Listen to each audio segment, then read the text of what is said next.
조갑제TV 시청자 여러분 안녕하십니까. 2020년 11월 9일 정오입니다. 트럼프 대통령이 명백한 패배를 인정하지 않고 이틀 연속 골프장을 나가면서 트위터로는 계속 불복 선언을 하고 있습니다. 그러나 대세는 이미 기울어 가지고 언론이 전처럼 많은 관심을 기울이지 않는데 이게 자존심이 상할 겁니다. 트럼프는 평생 언론의 집중적 조명을 받아야 이게 살맛이 나는 사람입니다.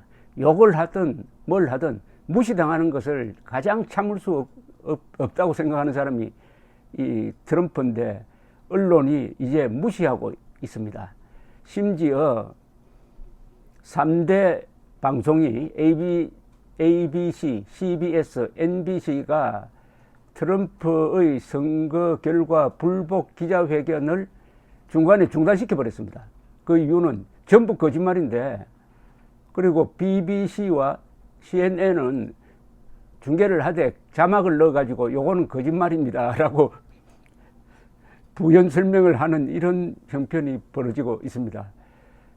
영국의 한 신문이 제목을 붙였는데 이렇게 썼습니다. Sleepy Joe wakes up America. 졸리는 조 바이든이 미국을 깨웠다. 또 미국의 한 평론가는 트럼프의 패배를 분석하면서 트럼프가 트럼프를 패배시켰다라고 했습니다. 트럼프의 거짓말, 선동, 무례, 이 인격이 스스로를 죽인 거니까 일종의 인격 살인입니다. 이번 선거의 핵심이. 그래서 주변에서는 지금 빨리 승복을 하라 하는 압박을 가하고 있다고 하는데, 바로 사위 쿠슈너 이 보좌관입니다. 그리고 부인 멜라니아가 나섰다고 합니다.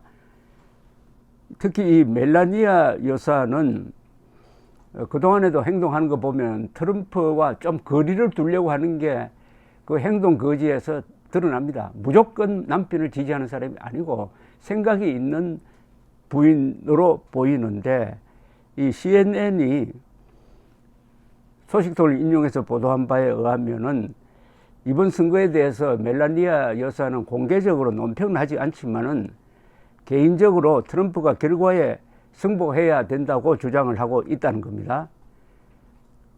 또 제러드 쿠슈너 백악관 선임 보좌관도 사위죠. 선거 결과를 인정하는 이야기를 했다고 인정해야 된다는 이야기를 하는데, 마크 메도스 백악관 비서실장, 이 사람은 지금 확진자가 되어 있습니다. 코로나 확진자. 그리고 마이크 펜스 부통령도 승복해야 된다는 쪽의 이야기를 한답니다. 요새 마이크 펜스가 보이지 않습니다. 트럼프가 나오면 바로 그 옆에 붙어 다니는데 요새 안 나와요. 그러나 트럼프 대통령의 자녀들은 계속 끝까지 가야 된다. 장남 도널드 트럼프 주니어와 처남인 에릭 트럼프도 차남 에릭 트럼프도 공화당 의원들이 부정선거 주장에 동조하지 않는다고 지금 맹비난하고 있습니다. 그런데 멜라니아 여사는 트럼프 대통령과 지금도 각방을 쓰고 있고 물러나면은 이혼할 거라는 이야기도 있다고 합니다. 그래서 지금은 계약 결혼 관계가 아니냐 이렇게 보이기도 한다는군요. 그리고 공화당 진영 안에서도 저 중진들이, 그리고 전 부시 대통령 같은 분이 이미 트럼프를 떠났습니다. 부시 전 대통령은 공화당 전직 대통령으로는 유일한 생존자입니다. 그러니까 최고 선임자라고 그럴까요? 선배라고 그럴까요?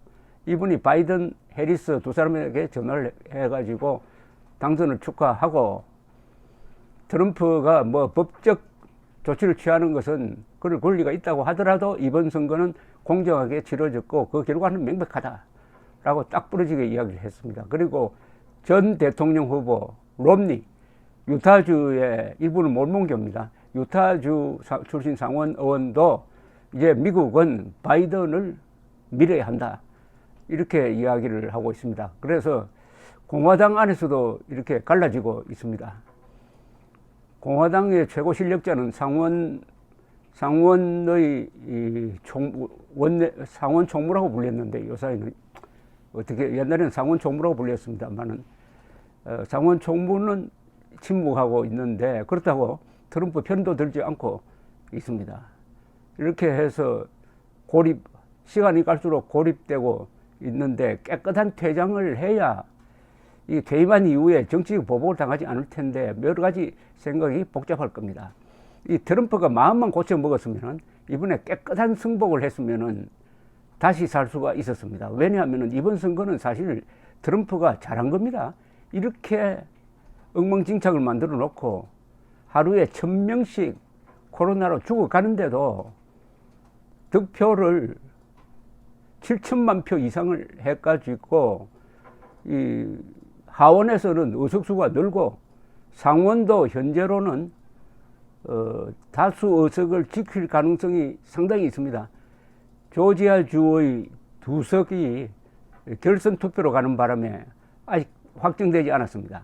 상원을 다수당이 누구냐 하는 게 아직 확정되지 않았지만 이렇게 했다면은 트럼프의 선전으로 봐야 하는데 이런 걸 자기의 정치적 무기로 삼아가지고 일단 깨끗하게 물러나고 나서 자기의 열렬한 지지 기반을 토대로 해가지고 발언을 많이 하고 했으면은 아마 자신을 향하는 이 수사의 검찰 수사의 예봉을 막을 수 있을 것이라고 생각하는데 이렇게 지금 자폭을 하고 있습니다. 자폭을 하면은 여론, 언론의 외면을 당하고 공화당도 거리를 두게 되면은 정치적으로 고립되고 그러면은 국세청이라든지 검찰의 수사가 본격적으로 진행될 것이고 법대로 하면은 딱 감옥에 가게 생겼습니다.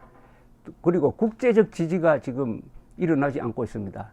거의 뭐 문재인 포함해가지고 거의 대부분의 세계 지도자가 축하 메시지를 보냈는데 바이든에게 지금 침묵하고 있는 걸 보면은 재미가 있어요.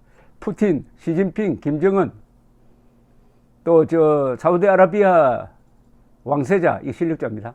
그리고 터키의 에르도안 이 대표적 독재자들이 침묵을 하고 있습니다.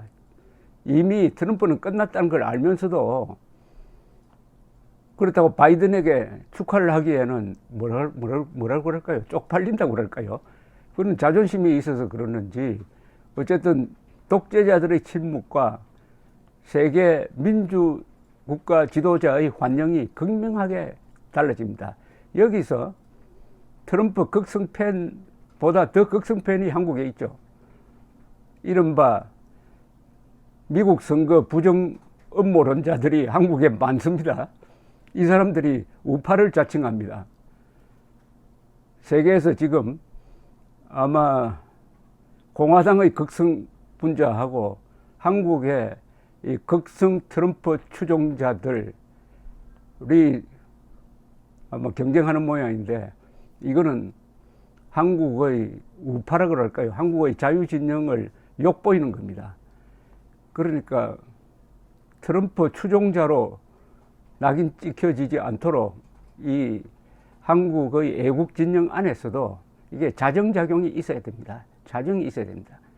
거짓말에 기초한 어떤 주장은 트럼프 꼴이 된다 하는 것을 보여주지 않습니까? 이번 트럼프의 패배와 바이든의 승리를 우리가 잘 소화하면은 2022년에 대한민국도 미국처럼 정상화될 수 있고 대한민국도 우리가 건설한 민주주의 힘으로 다시 민주주의를 지켜낼 수가 있습니다.